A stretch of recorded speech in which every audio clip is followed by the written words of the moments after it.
電気屋さん、エアコン暖房が時々スースー寒くて。今日は特に寒いので霜取りの頻度が増えています。そうなんですか？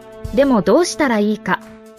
肛門、点検、霜取りの間は温度が下がり、エアコンのすぐそばは特に寒いことがあります。訪問してまた説明。故障じゃないんですね。同じ説明でも顔を見て説明することでより安心。注文の多い町の電気屋さん。